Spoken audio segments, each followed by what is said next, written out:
नमस्कार दोस्तों, आपको प्रियंका स्टडी में स्वागत है। दोस्तों यार, दिल से इस कहानी को पूरा सुनिएगा। ये मेरी रियल प्रेम कहानी है और प्लीज़ एक लाइक भी कर दीजिए अगर अच्छी लगी तो। और देखिए क्या मैंने गलत किया या उसने, वो लड़की ने गलत किया। तो चलिए शुरू करते हैं। सुमन एक जानी मानी प्रतिष्ठित वकील थी। बहुत कम उम्र में उसने ऐसे ऐसे कठिन केस सुलझाए थे कि जिसे बड़े बड़े धुरंधर भी हाथ लगाने से डरते थे। आज भी सुमन केस की फाइल पढ़ रही थी कि तभी मोबाइल की बीप बजी। स्क्रीन पर आलोक के नंबर देखकर चेहरे पर एक मुस्कान मुखरित हो पड़ी। उसने झट से फोन उठा लिया। हेलो सुमन, मैं बाहर इंतजार कर रहा हूँ, 5 मिनट में आओ। ठीक है आलोक, आती हूँ, सुमन ने कहा। फिर फटाफट सुमन आलोक की गाड़ी में आकर बैठ गई। आलोक एक आईपीएस अधिकारी था, अच्छा खासा हैंडसम, अपने काम के प्रति पूरी जिम्मेदारी निभाने वाला। सुमन पूरी तरह से उसकी अदाओं पर फिदा थी। सुमन भी जितनी बला की खूबसूरत थी उतनी ही अपने कामों के प्रति होशियार भी थी। यूं समझ लीजिए, ऐसा लगता था जैसे दोनों एक दूसरे के लिए ही बने हो। 1 साल में ही दोनों एक दूसरे के बेहद करीब आ गए थे। दिल्ली के एक शानदार होटल में आलोक सुमन के साथ बैठकर कॉफी पी रहा था। आलोक ने वेटर को पिज्जा और चिकन चाउमीन का ऑर्डर दे दिया। कॉफी पिलाने के लिए ही बुलाया था तुमने आलोक, हद करते हो यार, कॉफी का घूंट पीते हुए सुमन ने कहा। अरे नहीं सुमी, आज बहुत बड़ा फैसला लेना है मुझे, सुनकर तुम उछल पड़ोगी, आलोक ने मुस्कुराते हुए कहा। अच्छा फिर तो बता ही दो आलोक, सुमन ने कहा। तब तक टेबल पर पिज्जा और चाउमीन आ चुका था। आलोक प्यार से सुमन को सुमी पुकारता था। सुमी, आज तेरी मम्मी से मिलकर तेरा हाथ हमेशा के लिए मांग लूंगा। सच्ची आलोक? सुमन ने खुशी से आलोक के हाथ पर अपना हाथ रख दिया। मुच्ची सुमी। आलोक के साथ जब अपने घर पहुंची सुमन तो उसकी मम्मी आलोक को देखकर हैरान हो गई। फिर अंदर आने को कहा। आलोक बोला नमस्ते आंटी। आंटी बोली आओ बेटे। आलोक ने सुमी की मम्मी के साथ बड़ी शिष्टता से बात की। सुमी की मम्मी भी बेहद हंसी थी। साथ चलते हुए आलोक ने सुमी के कान में फुसफुसाते हुए कहा, वाह मम्मी भी बेहद खूबसूरत है। सुनकर सुमी मुस्कुरा दी। सोफे पर बैठने के बाद आलोक सोचता रहा कैसे बात करूं। फिर सुमी ने बोलने का इशारा किया तो उसने हिम्मत करके बोलना शुरू किया। आंटी, आज मैं आपसे कुछ कहना चाहता हूं। सुमन की माँ हीना आलोक की पर्सनैलिटी देखकर खुश हो गई। हीना बोली बोलो बेटा, क्या कहना है? आलोक बोला आंटी, मैं सुमी से प्यार करता हूं और सुमी से शादी करना चाहता हूं। हीना बोली बेटे, इस विषय पर क्या तुमने अपनी मम्मी पापा से बात की है? आलोक बोला नहीं। हीना बोली बेटा, तो पहले अपनी फैमिली से बात करो, अगर वो तैयार होते हैं तो फिर हमसे बात करना, मुझे कोई ऐतराज नहीं है, मगर मेरी शर्त है कि तेरी फैमिली तैयार होगी तभी अपनी बेटी की शादी तुझसे करूंगी, वरना नहीं। हीना ने लहजे में थोड़ी सख्ती लाते हुए कहा। आलोक बोला ठीक है आंटी, बहुत जल्दी मैं अपनी फैमिली के साथ ही अब आऊँगा। आलोक कुछ चुप सा हो गया था। सुमन अपनी मम्मी की सख्ती देखकर थोड़ी हैरान हो गई थी। कॉफी पीकर आलोक चला गया। सुमन कुछ मायूस सी हो गई थी। बेटा सुमी, चिंता न करो, सब ठीक हो जाएगा, तेरा मम्मा है ना तेरे साथ। हीना ने बेटी को परेशान देखकर ढाढ़स दिया। आलोक ने आज डिनर टेबल पर अपने पापा से बात करने की कोशिश की। सुमी का फोटो पापा के सामने रख दिया, फिर खाने में व्यस्त हो गया। हालांकि ध्यान पापा की तरफ ही था। आलोक के पापा एक आईजी थे, मम्मी बैंकर थी और आलोक की एक बहन थी जो एक डॉक्टर थी। बहन की शादी भी एक डॉक्टर से ही हुई थी। दोनों के बीच प्यार था। घर वाले को लड़का पसंद था तो बिना किसी ना नुकुर के आलोक की बहन की शादी हो गई थी। आलोक के पापा ने सुमन की फोटो देखकर अपनी पत्नी की तरफ बढ़ा दिया। फिर आलोक से पूछा, ये लड़की कौन है? पापा, ये सुमन है, एक वकील है, मैं इसे पसंद करता हूँ और शादी भी करना चाहता हूँ इससे। आलोक ने नजरें नीची करके एक ही सांस में कहा, बेटा, लड़की तो खूबसूरत है, लेकिन खानदान कैसा है ये सब देखना पड़ेगा, तभी मैं फाइनल करूँगा।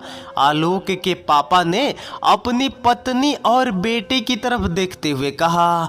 आलोक की माँ ने भी हाँ में हाँ मिलाया। पापा, सुमन के पापा नहीं है, केवल मम्मी है। ओके, कोई नहीं बेटे, मुझे सब पता तो करने दो। आलोक की मम्मी ने बेटे को जांचती हुई नजरों से कहा। उन्हें आलोक कुछ गंभीर सा लगा। आलोक फिर अपनी ड्यूटी में व्यस्त हो गया, इंतजार करने लगा पापा के जवाब का। केस के सिलसिले में आलोक को मुंबई जाना पड़ा 1 सप्ताह के लिए। जब मुंबई से लौटा आलोक तो देखा मम्मी पापा कुछ चुप से लग रहे थे। आलोक फ्रेश होकर खाना खाया, फिर पापा ने उसे अपने कमरे में बुलाया। जब पापा के कमरे में आलोक आया तो देखा मम्मी भी साथ बैठी है। फिर पापा ने जो कुछ भी आलोक से कहा सुनकर दंग रह गया आलोक। पापा, अगर सुमन की माँ तवायफ भी थी तो मुझे कोई फर्क नहीं पड़ता है, क्योंकि मैं जानता हूँ कि सुमन एक अच्छी लड़की है, भरोसा है उस पर। आलोक ने कहा, मैं तवायफ की बेटी से अपने बेटे की शादी नहीं कर सकता, तुम कान खोल कर सुन लो। आलोक के पापा इंद्रजीत सिंह ने गुस्से से कहा, पापा, मैं केवल शादी करूंगा तो केवल सुमन से, वरना कुंवारा ही रहूंगा। आलोक ने जवाब दिया, आखिर वो भी तो अपने ही बाप का बेटा था, अपने वादे से पीछे कैसे हटता। आलोक को सुमन पर पूरा भरोसा था, कुछ भी पूछकर उसे हर्ट नहीं करना चाहता था। सुमी के बिना उसने तो कभी जीने की कल्पना भी नहीं की थी। 3 साल से दोनों के बीच अफेयर चल रहा था। हीना अपनी बेटी के लिए परेशान थी, मन में डर था, सच्चाई जानने के बाद क्या कोई मेरी बेटी को स्वीकार करेगा। एक तस्वीर को सीने से चिपकाकर आधी रात को हीना आंसू बहा रही थी। एकाएक सुमन की आंखें खुल गई। जब बाथरूम के लिए उठी तो देखा मम्मा की कमरे की बत्ती जल रही है, तो उसने खिड़की से झांका तो देखा मम्मा बेड पर बैठी आंसू बहा रही है। ये देखकर सुमन बेचैन हो गई। पहली बार उसने माँ को रोते देखा था। दरवाजे को हल्का धक्का दी तो खुल गया। फिर सुमन मम्मा के पास गई और बोली, मम्मा, क्या हुआ, क्यों रो रही हो? लेकिन हीना पर कुछ असर नहीं हुआ तो सुमन मम्मी को झिझोड़ने लगी। सुमन की आवाज कानों में सुनाई पड़ी तो हीना अपनी यादों से बाहर आई। सुमन को देखकर हीना ने तस्वीर को साड़ी के पल्लू से छिपा लिया। सुमन बोली, मम्मा क्यों रो रही हो, बताओ ना प्लीज। हीना बोली, बेटा तू जाकर सो जाओ, मैं ठीक हूँ, बस तेरे पापा को याद करके रो रही थी। सुमन बोली, नहीं मम्मा, आप झूठ बोल रही हो, आपको मेरे सर की कसम सच्चाई बताओ, क्यों रो रही हो। आखिरकार सुमन ने अपनी मम्मा से सच उगलवा कर ही दम लिया। सुमी बेटे, तुम सच्चाई सुन ना सकोगी। नहीं मम्मा, मैं सुनूंगी, मुझे आप पर भरोसा है, आप मेरी दुनिया हो मम्मा। सुमन ने अपनी मम्मा के गले से लिपटते हुए कहा।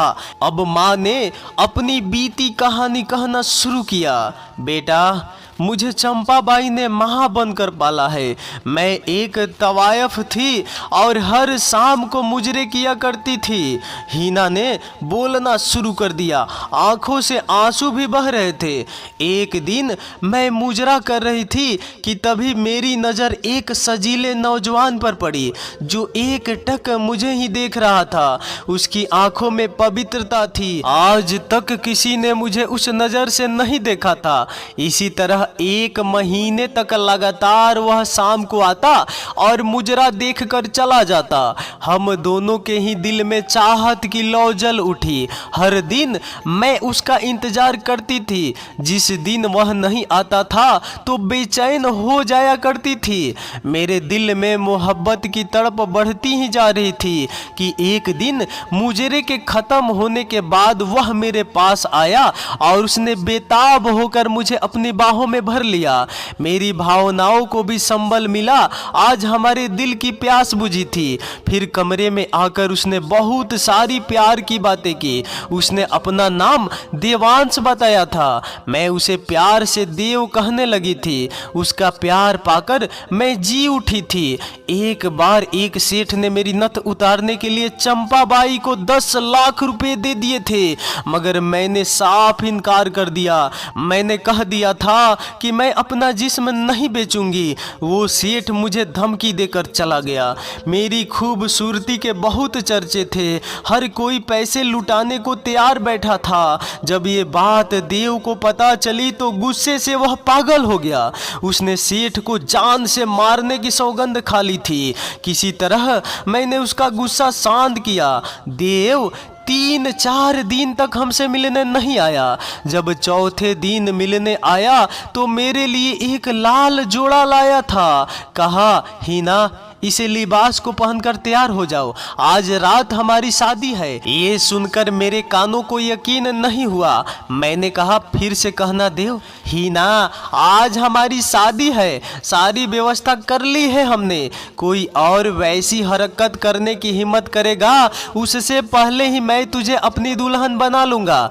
इतना सुनकर मैं खुशी से पागल हो गई थी। हो भी क्यों नहीं, देव एक डॉक्टर था। इसी साल से उसने प्रैक्टिस शुरू की थी। अच्छा खासा आकर्षक व्यक्तित्व का मालिक, चेहरे पर एक अनोखी आभा थी जो उसे औरों से अलग करती थी। ये कहानी सुनकर सुमन को लग रहा था कि कोई फिल्मी स्टोरी सुन रही है। हीना का गला सूख गया तो सुमन ने माँ को पानी पिलाया। फिर माँ ने बोलना शुरू किया। उस रात हम दोनों की शादी एक शिव मंदिर में हो गई। मेरे साथ चंपाबाई थी और देव के कुछ दोस्त। चंपाबाई मेरी माँ नहीं थी, लेकिन माँ के इतना ही प्यार करती थी। शादी के बाद देव मुझे अपने फ्लैट पर ले आया। सुहाग रात में देव ने मुझसे कहा, हीना, आज तुम मुझसे कुछ भी मांगो, मैं वचन देता हूँ उसे हर हाल में पूरा करूँगा। मेरे दोनों कंधे को पकड़ते हुए देव ने कहा। मैं उसकी आंखों में कुछ पल झांकती रही जहाँ प्यार का समुंदर उमड़ रहा था। देव, तुम मुझे कभी छोड़कर मत जाना, सदा मेरे साथ रहना, बस यही वादा चाहिए मुझे। मैंने देव के सीने से लिपटते हुए कहा। देव ने मेरे कंधे को थपथपाया, फिर वादा किया, पगली, तुझे छोड़ने का सोच भी नहीं सकता। साथ जिएंगे, साथ मरेंगे। मुझे जमाने और समाज की कोई परवाह नहीं है। तुम गंगा की तरह पवित्र हो मेरी नजर में और सदा रहोगी। उस दिन हम दोनों तन मन से एक हो गए थे। हमें हमारा सब कुछ मिल गया। दिन भर देव क्लिनिक पर रहता और मैं कमरे में उसका इंतजार करती रहती। जब वह आता तो ऐसा लगता बाहर नाव छूटी। दुनिया का सारा सुख मुझे मिल गया था। देव हमेशा मेरे ही हाथों से खाना खाता और मैं उसके छोटे बच्चे की तरह पुचकारते हुए खिलाती। इस तरह कब 1 महीना बीत गया पता ही नहीं चला। 1 महीने के बाद गांव से देव का बड़ा भाई मिलने आया। उसे किसी ने खबर दी थी। वह देव पर बहुत चिल्लाया, गुस्सा किया, यहाँ तक कि थप्पड़ भी मारा। मैं दूर खड़ी चुपचाप देखती रही। फिर देव के भाई ने अपने घर फोन करके बात किया।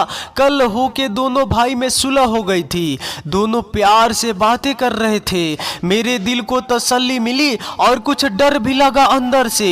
देव ने मेरे पास आकर कहा कि हीना, पापा ने मुझे बहू के रूप में स्वीकार कर लिया है। जमीन के कुछ कागजात पर दस्तखत करने जरूरी है, इसलिए पापा ने मुझे बुलाया है और कहा है कि बाद में बहू को भी ले आएंगे। ये सुनकर मुझे थोड़ा अजीब लगा, मगर मैं देव की खुशी देखकर चुप रही। देव ने मेरे गाल पर प्यारा सा चुम्बन देकर कहा, अपना ख्याल रखना। फिर वो चला गया। न जाने क्यों अंदर से मुझे डर लग रहा था। मैं देव का इंतजार करती रही, मगर देव नहीं आया।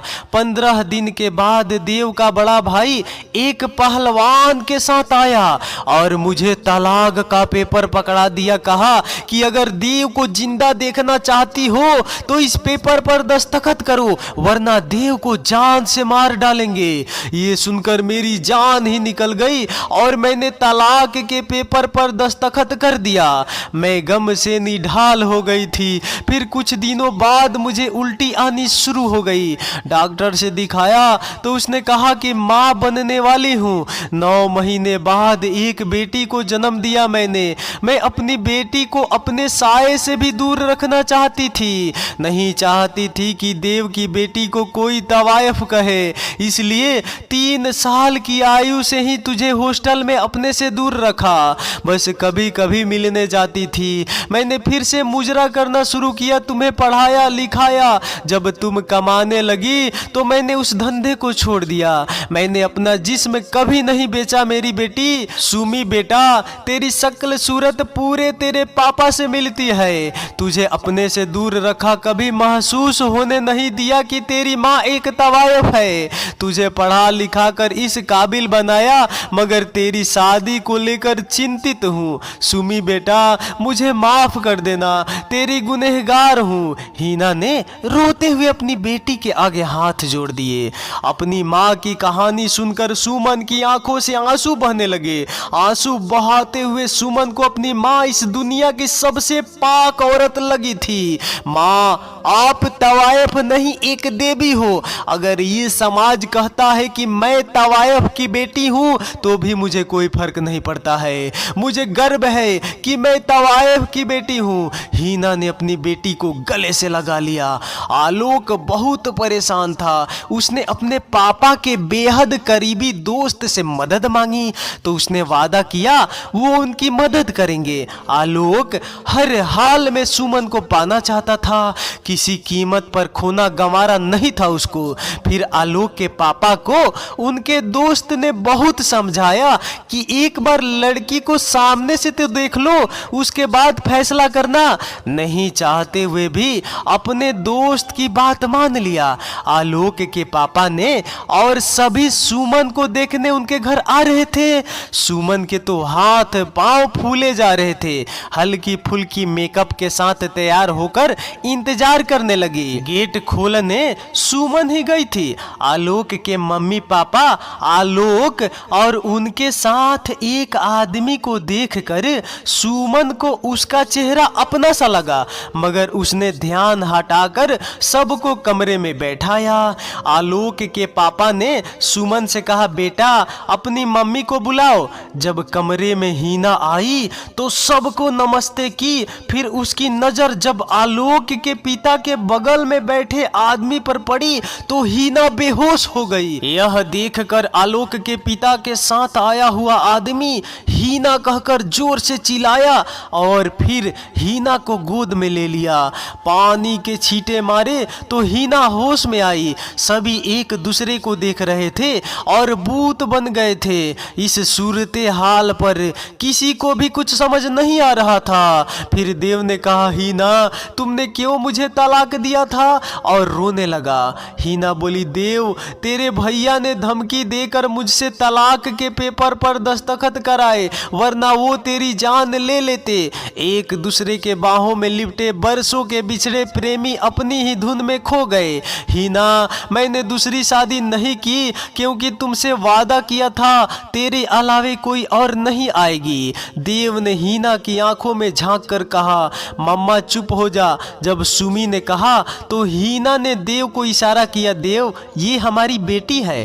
तभी देव को सुमन का चेहरा अपना अपना सा लगा।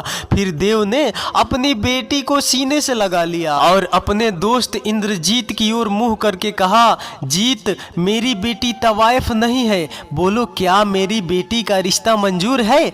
इंद्रजीत की भी आंखें भर आई, बोला हाँ यार हमें ये रिश्ता मंजूर है। सबके चेहरे पर खुशी थी। आलोक आलोक के पापा ने सुमन से कहा, बेटी मिठाई खिलाओ, खुशी का मौका है। तो सुमन किचन की तरफ भागी। जब मिठाई लेकर पलटी तो आलोक बाहों का घेरा बनाए रास्ता रोक रखा था। सुमी आ जाओ बाहों में। आलोक वहां देखो क्या है। आलोक ने दूसरी तरफ देखा कि तभी चुपके से सुमन घेरा तोड़कर भाग गई और आलोक ने पीछे से जोरदार कहा लगाया। बहारें खिल उठी और काले बादल छट चुके थे और आसमान साफ हो गया था।